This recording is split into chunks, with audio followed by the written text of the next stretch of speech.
काया चमड़ी पे तू क्यों ऐसो भयो दीवानो, काया चमड़ी पे तू क्यों ऐसो भयो दीवानो, या काया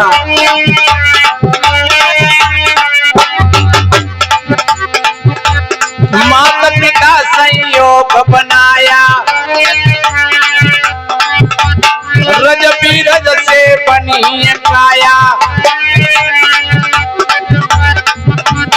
माता पिता संयोग बनाया, रे रज बीरज से बनी काया। ये पांचों तत्वों से, ये पांचों तत्वों से नवद्वारे का पिंजड़ा जानो, पांचों तत्वों से नवद्वारे का पिंजड़ा जानो, काया चमड़ी पे तू क्यों ऐसो भयो दीवानो, काया चमड़ी पे तू क्यों ऐसो भयो। सतगुरु कहते हैं 5 तत्व का पुत्र मानस दरिया नाम और एक कला के बीच रे विकल हो तो सब ठाम। वो एक कला कौन सी छूट गई? विकल और कल। कल कहते हैं आराम को, कल कहते हैं शांति को, और विकलता कहते हैं बेचैनी को। सदगुरु कहते हैं वो एक कला के बिना और हम विकल परेशान अशांति में घूमते। वो एक कला कौन सी है? वो एक कला ज्ञान की कला है, वो एक कला जीव की कला है। मेरे भाई बहनों, वो एक कला हमसे छूट गई है। अगर ये बोध हमको हो जाए तो बस फिर शांति के लिए बाहर कहीं नहीं भटकना है। लेकिन जब वो कला छूट गई है तो फिर हम दूसरी बनावटी कलाओं में फंस जाते हैं। वो कौन सी है? देखिए,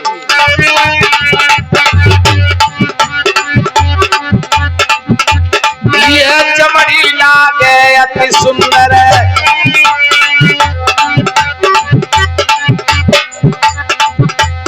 ये चमड़ी लागे अति सुंदर,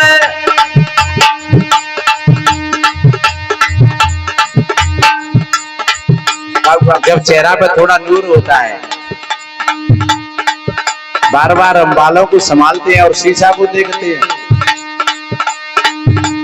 लेकिन को 80 वर्ष के डोकरा डोकरिया देखो ले माने का शीशा देख ले तो फेंक दे, बका दे पूजा में, बका दरवाजा में। और ये ध्यान रखो सज्जनों, जो कल था वो आज नहीं है और आज है वो कल नहीं रहेगा। अगर ये सुंदरता ही मिली है तो बहुत अच्छी बात है, लेकिन ये सुंदरता ही तुम्हारी नहीं है, ये प्रकृति की है। ये सुंदरता ही तुम्हारी नहीं है। पर एक बात और है, ये सुंदरता ही उस सुंदर से है जो तुम्हारे भीतर में सुंदर बैठा हुआ है। और जब वो सुंदर निकल जाता है तो ये सुंदर साई खाक में चली जाती है। आप कितने सुंदर हैं, कोई बहन बेटी कितनी सुंदर हो, लेकिन भीतर से वो सुंदर निकल गया। फिर तुम भाई 5 किलो सोने चांदी के गहने आभूषण पहनाए थे और भाई 50,000 को सूट साड़ी पहनाए तो कैसे लगेंगे? इसलिए क्यों?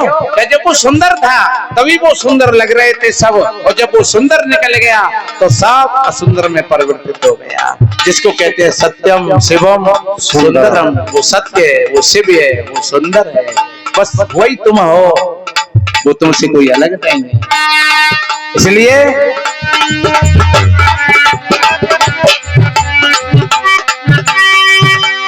ये तो बड़ी लाग है अति सुंदर, छुपा हुआ क्या जिसके अंदर, ये रक्त मांस पसली,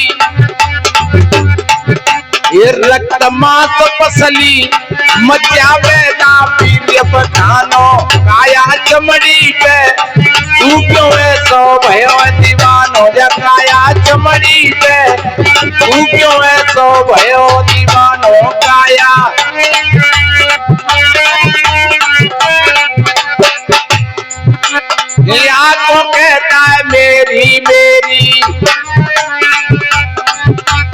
ये तो मलाई और मूत्र की ढेरी। एक छोटी सी बात मेरे ध्यान में आ गई है। सज्जनों, दोष दृष्ट जब वही तब उपजो बेराग और दृढ़ निर्वेद जाको भयो सो मुमुच्छ बड़ भाग। वो बड़े सौभाग्यशाली होते हैं जब दूध में मक्खी दिख जाती है तो फिर आप उस दूध को पियोगे। लेकिन तुम्हारी आंख बंद है और तुम उसको देख ही नहीं पा रहे हो तो फिर तुम उस मक्खी सहित ही तुम उसको पी जाओगे। सज्जनों, जो मक्खी को देख लिया तो समझ लो आपने दोष को देख लिया। तो किसी भी चीज में जब दोष दिख जाए, चाहे फिर वो बीड़ी हो, सिगरेट हो, गुटखा हो, शराब हो, चाहे फिर वो मांस हो, चाहे चोरी चुगली और निंदा हो, कोई भी चीज हो, जब उसमें आप दोष देख लोगे तो आप उससे मुक्त हो जाओगे उसी समय। इसलिए कवि ने कितना बढ़िया कहा है कि मरे पराए रूप पर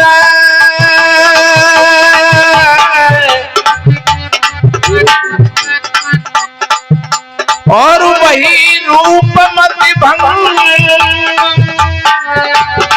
मूरत तेरा रूप भी जय हो सो जाई न तेरे संग।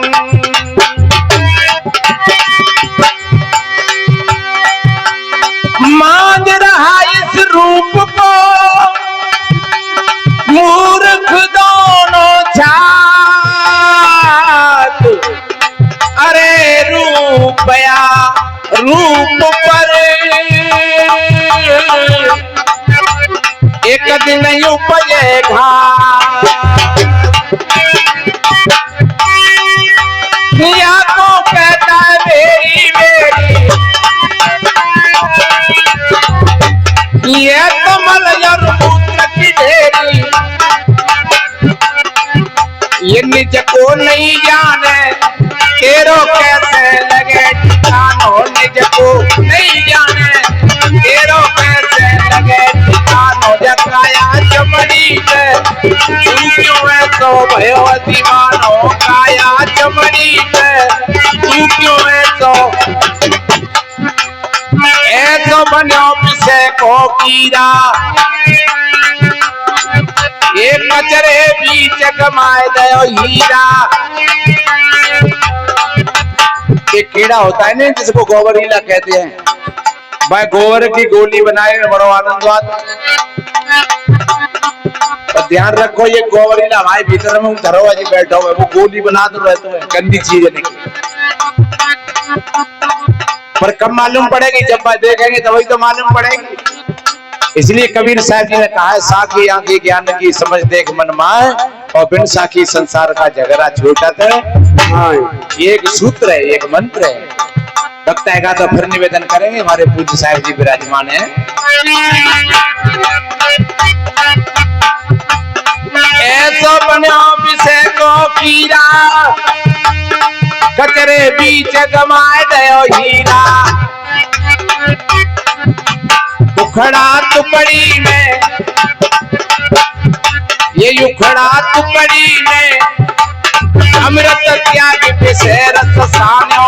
उखड़ा टुकड़ी में अमृत त्याग पिसे रस सानो। काया चमड़ी पे तू क्यों है तो भयो दीवानो। जकाया चमड़ी पे तू क्यों है तो भयो दीवानो। काया चमड़ी पे तू क्यों है तो भयो दीवानो। जकाया चमड़ी पे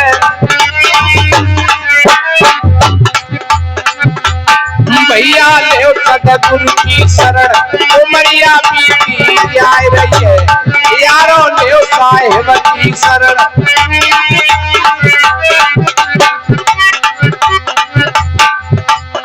सदा तरैया नादिन में यारो सदा न सावन होए।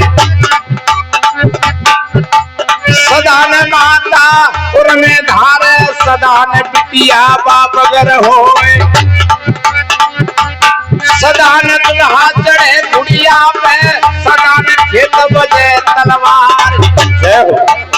सदा जवानी अनार है बेटी, चाचो कर ले वो जतन हजार।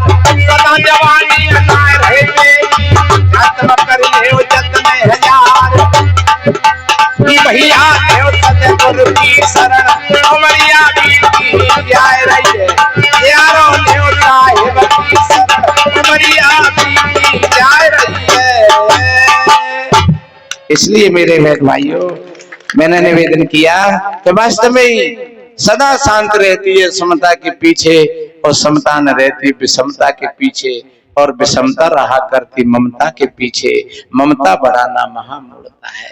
सभी संत गुरुजन जो समझा रहे हैं, ये चर्चा बुलाना महामूढ़ता है। आप अपने भीतर में, आप अपने भीतर की समता को समझ लोगे तो आपका भीतर का झगड़ा समाप्त हो जाएगा। अरे आप अगर थोड़े से उसमें जागृत होकर के जीवन जियोगे तो ध्यान रखो आपके जीवन में सुख और शांति की धारा बह रही है। सदगुरु कबीर साहब जी ने कहा है, जाके आंगन नदिया बहे सो कैसे मरे पिपास। अरे तुम्हारे आंगन में, तुम्हारे हृदय रूपी आंगन में तो नदी बह रही है। एक प्रसंग मैंने और बीच में सुनाया था कि कहीं स्वर्ग और नरक ऊपर और नीचे नहीं है। जब आपका चित्त खराब है तो आप नरक में पड़े हुए हो, जब आपका चित्त बढ़िया है, अच्छा है, तो आप स्वर्ग में बैठे हुए हो। जब आपका चित्त समता की धारा में बह रहा है, आपके भीतर में शांति है, परिवार में शांति है, बच्ची बच्चों को बढ़िया अच्छी शिक्षा दे रहे हो, अच्छे संस्कार दे रहे हो, और अपना पाठ बढ़िया खेल रहे हो। क्योंकि संसार रंगमंच है, हम सब छोटे बड़े खिलाड़ी, हमारा पाठ खराब नहीं हो जाए। अगर पाठ खराब हो गया तो समझ लो कि फिर जीवन खराब हो गया। जैसे मैंने एक युधिष्ठिर और द्रौपदी का उदाहरण बताया था कि युद्ध तो हो गया बहुत बड़ा और जीत मिल गई पांडवों को, लेकिन वो जीत के बाद भी उनकी हार रही। 36 वर्ष उनके रोते रोते व्यतीत हुए थे। कैसी जीत थी? जीत तो फिर उनकी मान ले तो बढ़िया है कि जो जीते जी वीर गति को प्राप्त हुए युद्ध क्षेत्र में, वो चले तो गए दुनिया से, लेकिन 36 वर्ष बाद और रो रो करके जीवन जिया, और फिर जाकर के फिर भी मामला नहीं बना तो फिर जाकर के हिमालय की महापरिनिर्वाण यात्रा पर निकलना पड़ा। तो पांचों पांडवा और छठवीं द्रौपदी उन्हीं कलेशों के कारण और उन्हीं पापों के कारण उनको हिमालय की यात्रा करनी पड़ी। इसलिए कबीर ने एक बात कही कि कृष्ण समीपी पांडवा गले हिमालय जाए, और लोहा को पारस मिले तो काय को काई। अगर वास्तव में कृष्ण भगवान थे और पांडवा कृष्ण पारस थे और पांडवा लोहा थे, तो उनके स्पर्श थे, फिर तो कल्याण हो जाता, मुक्ति हो जाती, शांति मिल जाती। लेकिन उनको शांति नहीं मिली, उनको जाकर के तड़प तड़प करके और हिमालय में शरीर छोड़ना पड़ा। तो ध्यान रखो, अपने कर्मों को सुधारो रे भाई, तो तुम पर जुर्म ने ईश्वर खुदाई। अपने कर्मों को बिगाड़ोगे भाई तो कोई नहीं रोकेगा ईश्वर और खुदाई। तो आप होश के साथ अपना जीवन जियो, सावधानी के साथ अपना जीवन जियो, सबसे बढ़िया अच्छे बोलो, सबसे बढ़िया अच्छे मिलो। जो अंधविश्वास, रूढ़िवाद और जो भूत प्रेत जंत्र मंत्र तोड़ना टोटका, ये सारी दीवारों को तोड़ करके गिरा दो।